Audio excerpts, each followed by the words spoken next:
Great to have you with us. Please like, subscribe, and share. The Democrat Party is the party of violence. And we're going to get into that with this story in DC. Thanks everybody for watching. If you could, please like, comment, and subscribe. If you like the content, please share it with everybody that you know. Really appreciate everybody being here. All right, let's dive right in because there was a major event over the weekend in DC. And that was essentially the unaliving of 2 Israeli diplomats. Here we go.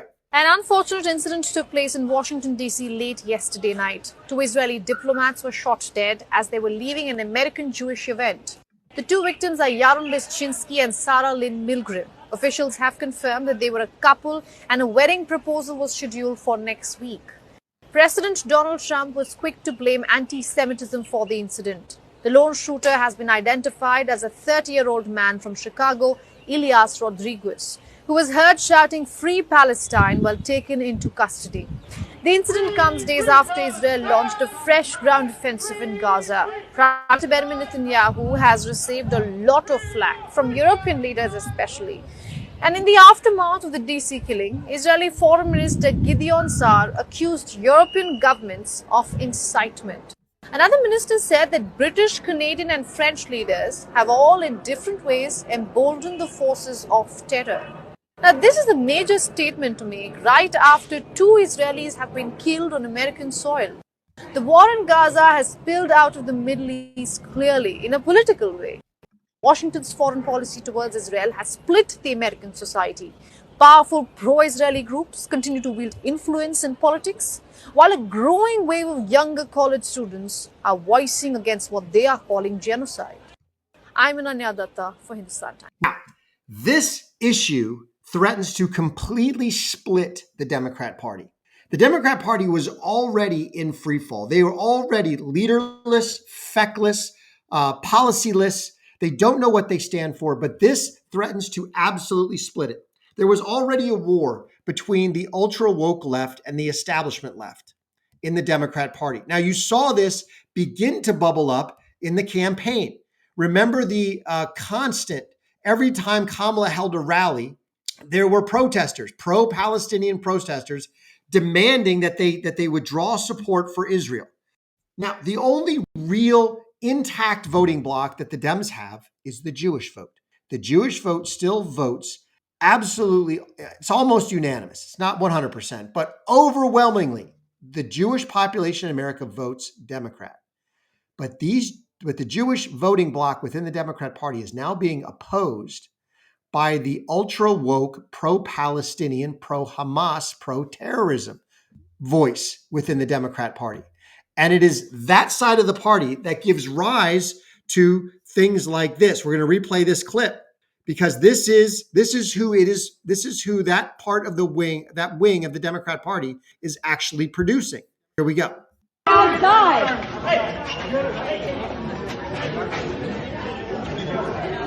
No. Free Palestine! Free Palestine! Free Palestine!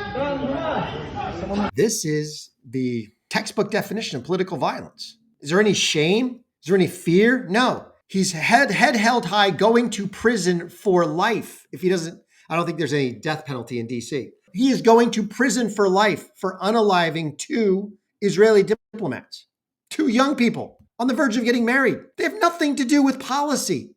One of them helps organize trips to Israel. The other one was, they were nobodies.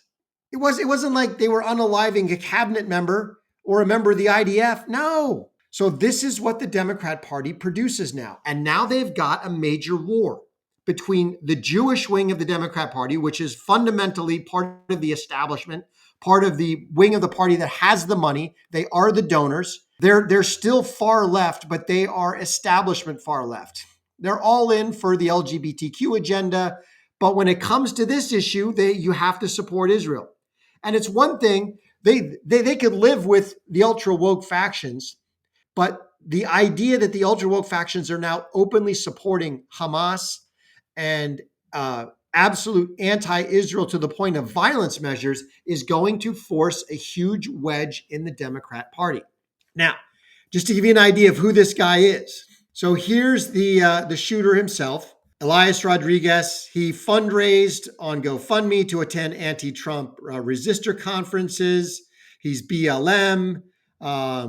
He's pro-illegal, pro-BLM, pro-Muslim. So everything, all of the 20% issues that Democrats so often find themselves standing with, he is firmly in the 20% camp. 80% of Americans do not support any of this nonsense. They don't support things like the People's Congress of Resistance or the Chicago Caravan or any of this stuff. They don't want open borders. They don't want illegals. They don't support BLM. Not anymore. Now, when they found out what a fraud it is, they don't support Antifa. But this is who the Democrat Party has become. But it's even worse than that. It's not just a lone gunman. It's not just a lone whack job. It is now becoming mainstream in the Democrat Party to support political violence. This is what will ultimately rip the Democrat Party down the middle and eliminate it as a party ever again moving forward. They will have to rebrand as something else. But to do so, they're going to have to get rid of this wing of the Democrat Party. But this is what the Democrat Party is becoming because they feel that the MAGA Republicans are so evil that they are thoroughly, fundamentally, 100% evil. Therefore, any means of resistance is 100% justified. Check this out. Well, you would not be surprised. According to the New York Post, there's a Democrat murder culture. So they did a survey and asked who's up for murder, if the people are Trump or Musk. And 38% of respondents said it would be at least, quote, somewhat justified to murder Trump. And 31% said the same about Musk. Murder. And if you were looking at only the left-leaning respondents, the number thinking that murder might be justified of Trump is 55%, and Musk is 48%. Think about that. 55% of Democrats think that it is somewhat justifiable to unalive the President of the United States as part of political resistance. This is what the Democrat Party has become. This is why it must be shunned at every level. This is why it must be defeated and destroyed at every single level. It must be ground into a pulp politically, financially, socially. We do not advocate any type of political violence on this side of the aisle. They certainly do, but that is why these people need to be thoroughly drummed out of office. None of these people that support this nonsense can be allowed anywhere near state, local, or federal offices. They have to be run out on a rail. So I would argue that Musk is the one American who by far, is doing the most for the economic and future of humanity and America in particular. And what did the left do? Because that would take their power away, they brainwashed their people to think murdering him is the right. Musk used to be the darling of the left. They loved him. They loved his electric cars. He was basically a lib. He was a classic lib. They loved him until he sided with Trump, until he looked at the two political parties and said, wait a minute, this group over here are communists, socialists, and fascists. And this group over here, the MAGA group, isn't nearly as bad as they say it is. It's essentially more libertarian than it is ultra hard, right conservative. I'd much rather it be hard right conservative, but it generally skews centrist on a lot of social issues. But those people, Tulsi Gabbard and others, looked at that and said, no, we can no longer support the Democrat Party because the Democrat Party has once again become the party of violence. And make no mistake, the Democrat Party has for a long time been the party of violence. The Democrats were the party of slavery. The Democrats were the party of Jim Crow. The Democrats were the party of the KKK. The KKK was the enforcement arm of the Democrat Party. It no longer is. Now the new enforcement arm of the Democrat Party is Antifa and BLM. That's the new one. But it's the same stuff. Just like the Nazis in Germany had the brown shirts, the Democrats have their enforcement arm. And now they've gotten 55% of their base to think that political violence is okay. And just so you don't think that this is some ultra fringe group of the Democrat Party, realize that this same mantra and talking point and ideology has been trumpeted by the propaganda Democrat mouthpieces in the mainstream media. Check this out. There aren't uprisings all over the country. Maybe there will be.